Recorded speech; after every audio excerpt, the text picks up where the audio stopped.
Hey everyone, in this video, I'll be continuing on with my remaster series for Avatar: The Last Airbender. This is a series I started a while back as a way to dip my foot into the world of animation by working on my favorite animated show of all time. For this specific challenge, I'll be looking to convert into a widescreen format Katara's desperate attempt to get arrested by pretending to earthbend in front of Fire Nation soldiers. And I'm going to be honest, I didn't have a good time with the previous video featuring King Bumi.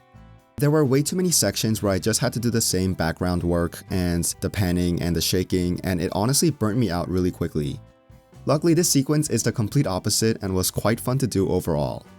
So before we get started, please leave a like on this video, subscribe if you haven't already, and most importantly, I hope you enjoy.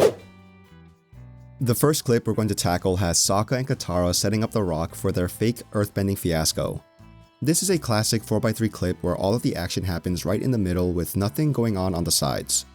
It's good practice, but it's also such a nice change of pace dealing with the bright backgrounds as opposed to the dark environments from the prior entry of this series. Anyways, there's not too much to say already, but I worked on the rock and the ground that surround our two characters as they set their plan into motion. The next sequence coming up is a dreaded panning shot already, but instead of trying to match my drawings with the original animation like I usually do, I decided to change things up a little bit. First thing I did was to stitch up the first and last frame of this clip so I can see where the background starts and where it ends. After the background was all attached, the next step I had to worry about was to make sure Katara and Sokka were moving around in the environment. Since they move around quite a bit, I had to mask them out and drop them into each select frame while making sure their positioning was consistent. Then when everything was done in a stationary mode, I used a camera 2D layer to keyframe the camera moving across to the right, just to emulate the original's panning shot. The next sequence gave me so much trouble. It's not that there was a panning shot or that there was a lot of shaking or action, it was because for some reason I couldn't get this rock to look somewhat good. After multiple attempts, I simply waved the white flag and moved on ahead, hoping that what I had done was good enough. But finally we get to see our bald hero, and this scene was quite fun to do. I love these sequences where the background is in the background, and the main focus of my widescreen attempts is on the characters themselves. So for this one, I quickly did the background and moved on to the inking of Aang's arms. Using the onion layer tool, I was able to make the individual frames seamless with each other, and after the inking was done, I looked at the unfinished clip to see how it looked, and I think it looks pretty good. So the last thing I had to worry about was to add the color, and that was barely a struggle. Now for this sequence, I wanted to do something that I don't think I've done yet in any of my other remaster videos, and instead of working on the sides like I normally do, for this one I decided to split the video in half and add onto the middle. Oh yeah, we're entering uncharted territory. But the main reason why I didn't want to just work on the sides by themselves is because of how centered everything looks here. And after giving this trick a try, I didn't really like how the whole thing ended up looking because of how off to the side Katara and Sokka were. So I went back to work and I pushed the left side of the frame in a little bit and drew on that left side. I definitely think it looks a lot better now than when it did before. Now that the soldiers have finally arrived on the scene, it's time for Katara and Sokka to ham it up and get into an earthbending altercation or something. And I first worked on the background very quickly using some of the original assets to get it done. Then I couldn't have Katara and Sokka materialize out of thin air, so I had to do my best to draw them into frame. I started with Katara first and tried to make her look like herself, and I relied on the onion layer once again just to make doubly sure that everything else was right proportionally. After I did the inking and was satisfied, I moved on to the coloring, and overall she turned out really good. Sokka was next, and he was slightly more complicated since he's not wearing a dress to cover up his legs. His whole process was pretty similar to that of Katara. I mainly used the other frames as a reference and then used the onion layer pretty frequently to make sure everything was matched up. That being said, I think he turned out good as well, and as I mentioned before, working on these scenes with characters moving is infinitely more enjoyable than having to match the backgrounds, panning and shaking and zooming and all that stuff. Now that Sokka and Katara have fully made themselves into the middle of the scene, I had to then put my focus on the soldiers, and since they were not really in focus, I was able to go pretty loose with them.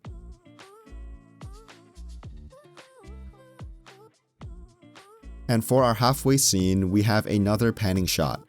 This one is fairly easy, so instead of trying to stitch together the first and last frame like in the previous attempt, I decided to just keyframe and match the sides of the animation all old school like. And now that we got 7 out of 14 sequences done, let's take a look at what we've completed so far.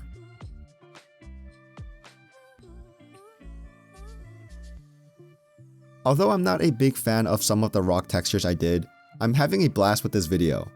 I think the Boomy fight sequence wore me out that I was absolutely dreading having to do another one like that, but after seeing how light and more character heavy this whole sequence was, I ended up having a lot more fun than expected. Speaking of character, this might be my favorite scene I've done in this video so far. It's a pretty simple one with Katara shouting as Sokka's massive ears enter the frame. Inking Katara's arm was so much fun to do, and before I continued onward, I exported the animation just to see how it turned out, and I don't want to toot my own horn, but toot toot. Before moving on to the coloring of Katara's arm, I had to do the background, and I was low-key avoiding it, but I knew that I had to get to it sooner or later, so I decided to finally tackle it, and I think it ended up tackling me more than I tackled it. I couldn't quite figure out how to get the zoom to match with the animation since there wasn't really anything solid I could use as a reference. So a lot of trial and error later, and I was able to move on to the coloring. The coloring was a simple process all things considered, especially compared to the background zooming I had just done, so this was done relatively quickly. And going from the most fun scene to probably the most boring one, if you've seen any of my previous videos, you would know that I absolutely despise these sequences. Despite appearing so simple, they're just so mind-numbingly boring, and this clip has the added annoyance of these little lines streaking through the canvas on top of the blurred motion. But at this point, I'm just nitpicking because it honestly wasn't all that bad. It was just tedious, but in the kind of turn your brain off tedium. We're going to skip on ahead to Aang blowing air into the vent, and this one was pretty similar to the Katara one from 2 clips ago. We have the moving background, which I did by stitching the 2 separate frames vertically in a new illustration canvas. I worked on the background from here, and after finalizing the changes, I copied that image back onto the animation canvas. Then it was a simple process of matching the position, and I could move on to the wind and dust using both the airbrush and noise tools, and I was able to do this with pretty much no trouble. This reminds me of like doing waterbending with the broad strokes, and those are fun enough. The rock gets lifted to show none other than Momo doing his best blind bandit impression by earthbending, and this is another instance of the action happening primarily in the center, so the background stays the same. The only thing I had to add were these little visuals for the air or dust, or I think dirt, or whatever this is that's flying around. These soldiers seemed a bit too excited to discover an earthbending lemur, but before they're corrected on their mistake, I worked on the sky next to them. This was a pretty simple scene, so we can just skip on ahead. And we're already on the second to last scene. Honestly, this went by so quickly. This is another simple one with the background and all, and I don't have too much else to say, so let's just play through the time lapse. And finally, we've reached the end. This might be the first time that I'm not exhausted by the end of one of these videos. I actually had a pleasantly good and calm time. That being said, I did try to do this in a couple of different ways. The first was to draw in the rest of Sokka and try to manually keyframe the additional work, but I realized that it wouldn't look that good unless I put in way too much effort to seamlessly match it to a T. So instead I figured it might be better to do it a different way that would look just as good, but probably take a lot less effort. We've kind of gone through this process already earlier in the video, but what I did was I stitched the first and last frame together, and then I finished drawing and coloring Sokka. The minor hitch I ran into is due to the fact that Katara moves her head in the middle, so I copied and pasted Katara in each frame where she moves her head, and placed her onto the still image. Then I did the exact same thing for Sokka's mouth. There were about 7 or so variations of Sokka's mouth shapes, so I kept using the original animation as a reference to figure out when and where to place these mouth shapes. And after the 2 siblings were completed, I moved on to the final piece, which is the soldier's body blocking the screen, and this was honestly done fairly quickly, and yeah, there we have it. Katara's successful attempt to get arrested by faking an act of earthbending. Let's see it all at once. This whole scene was such a fun one, and growing up, Haru was one of my favorite characters from season 1, so I definitely wanted to do this episode. However, Haru isn't anywhere to be seen due to him being in prison, so I might have to do another scene with him in the future. That being said, I had a really good time with this video. It's not perfect, which is to be expected, but from the little bit I was able to show, I was pleased with the outcome. It was nice working on the bright environments and working on inking the characters instead of, Bumi's Coliseum thing, whatever. The series has already reached its 10th video, which is kind of crazy to me since I didn't really expect to do too much more of these after the first couple, but luckily I'm still having a decently fun time and I'm still learning quite a bit. I did do a pretty recent video where I drew Dragon Ball characters in random art styles, and that was a ton of fun to make, so please check it out if you have the time. I'm really proud of how that turned out.